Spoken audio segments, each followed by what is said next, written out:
with the revelation from the New York Times that Donald Trump reported losses of more than $1 billion on his taxes between the years 1985 and 1994, resulting in his paying no income tax for 8 out of 10 of those years. There's renewed interest in exactly what he was doing during that time period. And in a new piece from Trump's ghostwriter for the book Surviving at the Top, we learned a curious answer: not much. Report advertisement. Charles Learson worked with Trump to write the book between 1988 and 1990, following up on the success of The Art of the Deal, which was ghostwritten by Tony Schwartz. Learson paints a dim picture of Trump in the piece, noting sarcastically that if he had referred to King Midas in Trump's presence, he would have thought of the muffler business rather than the mythical king. During this period, when Trump was hemorrhaging cash and avoiding paying taxes, Learson says he seemed to be bored out of his mind. He continued,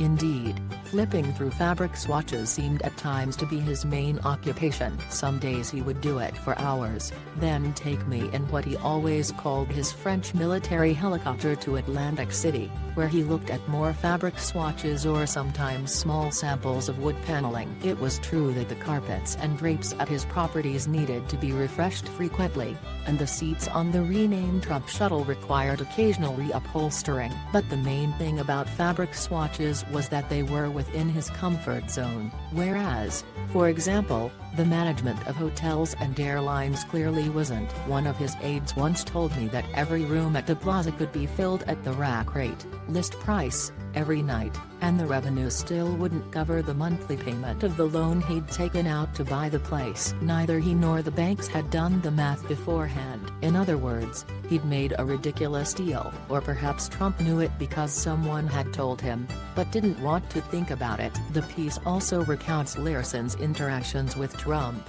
which include the tangents and blatant lies the president is known for now. Each day was a string of such nonsensical moments, Learson wrote once, trying to steer the conversation towards something we could actually use in our book. I asked him about his father. The exchange continued. "We haven't touched on him yet," I said. "What can you tell me?"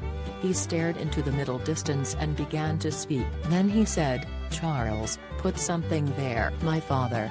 A long pause followed. "I'll look at it later." Read the full piece at Yahoo News.